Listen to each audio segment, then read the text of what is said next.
प्रभु को अर्पित किए हुए प्रसाद के अलावा अरुचि होना, कुछ भी ऐसा जो हम प्रभु को अर्पित नहीं कर सकते वो हम नहीं पा सकते।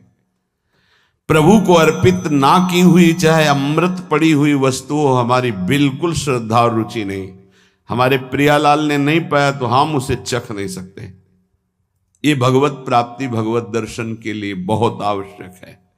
गुरु प्रदत्त भजन में आसक्ति, इष्ट के श्री विग्रह छवि में साक्षात भाव और इष्ट को अर्पित ना किए हुए वस्तु, वस्त्र, पदार्थ, भोगों में पूर्ण अरुचि। कई बार हमने ऐसे संतों को देखा जो अमनिया जैसे पा लीजिए, नहीं अमनिया है ना, हम अपने ठाकुर को भोग लगा के पाएंगे या आप अपनी श्री जी को भोग लगा दीजिए तो पालेंगे, अन्यथा नहीं। अमनिया नहीं, अमनिया माला, पत्र, पुष्प, सुगंधित कुछ भी नहीं। हमारा जीवन प्रसादी हो जाना चाहिए। ये बहुत ध्यान से अपनी दिनचर्या में देखिए कि कभी अमनिया मत पाइए। चौथा, सहनशील, ये बहुत आवश्यक है। बहुत सहनशील उपासक को होना चाहिए। जितना सहोगे उतनी भक्ति प्रकाशित होगी। सहत सहत बाढ़े भगति, गृह तनु गुरु हितगार। गुरुदेव को समर्पित जीवन और सहनशीलता, निश्चित भगवत दर्शन। चार बातों से निश्चित भगवत दर्शन हो जाता है। श्री भगवान कहते हैं कि हे अर्जुन, हमारे तुम्हारे बहुत जन्म हो चुके हैं, उनको तुम नहीं जानते, हम जानते हैं। हमारा जन्म होता है स्वेच्छा से, अपनी इच्छा से। तुम्हारा जन्म होता है कर्म बंधनों से। अजोपि सन्न्य व्ययात्मा भूतानामीश्वरोऽपि सन् प्रकृतिं स्वामधिष्ठाय संभवाम्यात्म मायया। मैं अजन्मा हूं, अविनाशी हूं। अजन्मा और अविनाशी होते हुए भी संपूर्ण प्राणियों का महान ईश्वर हूं। संपूर्ण प्राणियों का शासक होते हुए भी प्रकृति को अपने अधीन करके मैं समय समय पर प्रकट होता हूं। श्री भगवान कह रहे हैं अजोपि सन्न्य व्ययात्मा।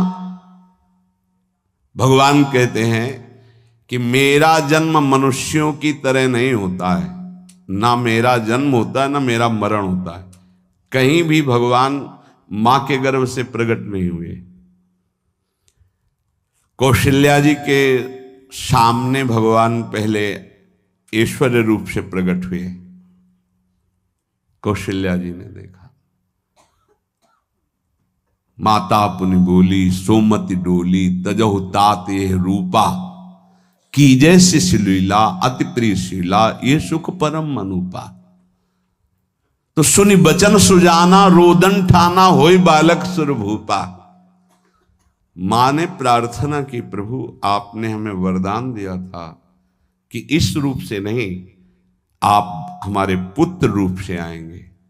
भगवान ये प्रार्थना सुनते ही सुनि बचन सुजाना, रोदन ठाना।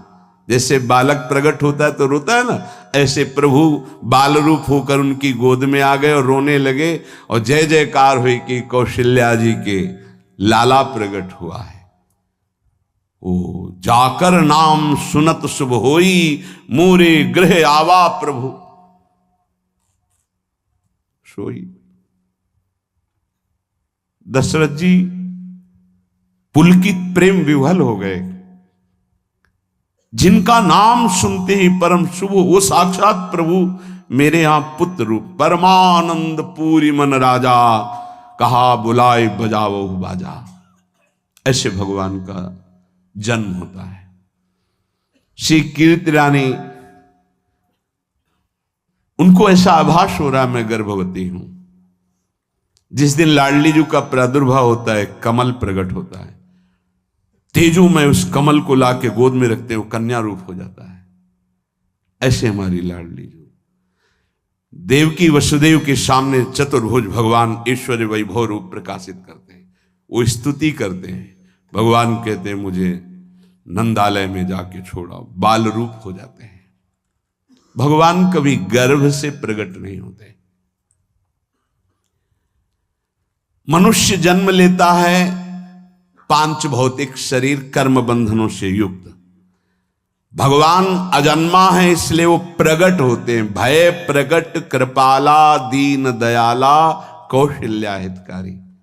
भगवान जन्म नहीं लेते, प्रकट होते हैं। भगवान अविनाशी हैं और जितने जन्म लेते हैं उनके सबके शरीर विनाशी हैं। इसलिए भगवान का कभी शरीर छूटता नहीं, अंतर्धान होते हैं। अंतिम लीला में द्वारिकापुरी में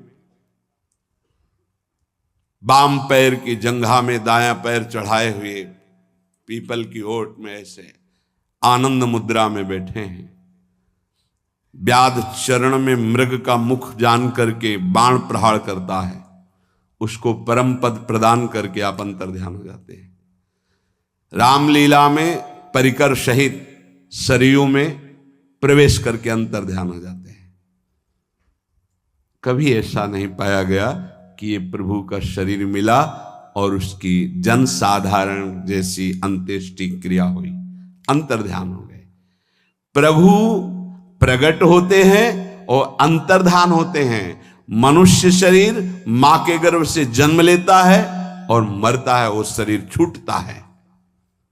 इसीलिए प्रभु कह रहे हैं अजोपि शन्य व्यय आत्मा। मेरा प्रकट होना और अंतर्धान होना एक अलौकिक लीला है। वस्तुता मैं प्रकट हर समय रहता हूं, सर्वत्र भगवान प्रकट विराजमान है, सर्वत्र।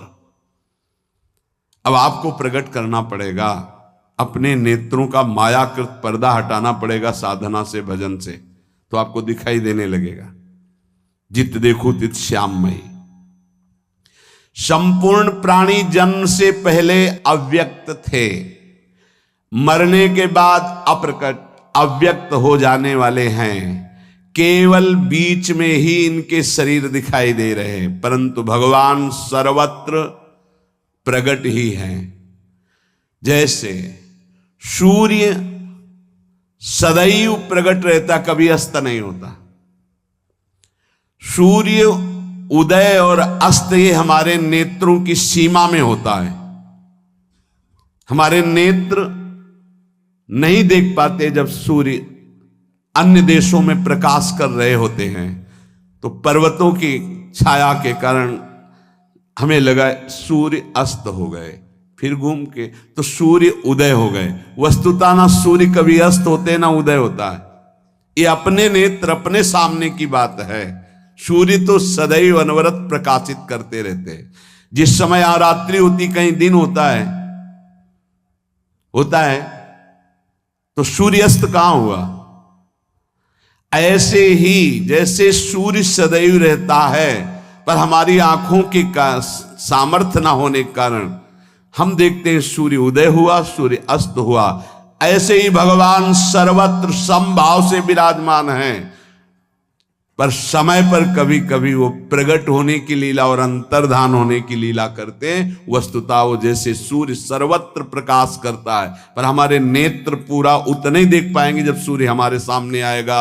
तो सूर्य उदय हुआ, हमारे सामने से चला गया, देखने की क्षमता नहीं, तो सूर्य अस्त हो गया। वस्तुतः सूर्य न प्रकट हुआ न अस्त हुआ, वो तो प्रकाशित ही हो रहा है अखंड रूप से। ऐसे ही भगवान कभी कभी प्रकट की लीला अंतर्धान की लीला करते हैं। वस्तुतः सम रूप से सबके हृदय में सर्वत्र विराजमान है प्रकट। दूसरे जितने भी शरीर हैं कर्म से परतंत्र हैं। जिस समय हाथ टूटना है हाथ टूट जाएगा, जहां सड़ना है सड़ने लगेगा, जहां मरना है मर जाएगा। बहुत इस शरीर पे ममता मत करो, ये तुम्हारा स्वरूप नहीं है, ये नष्ट होने वाला है।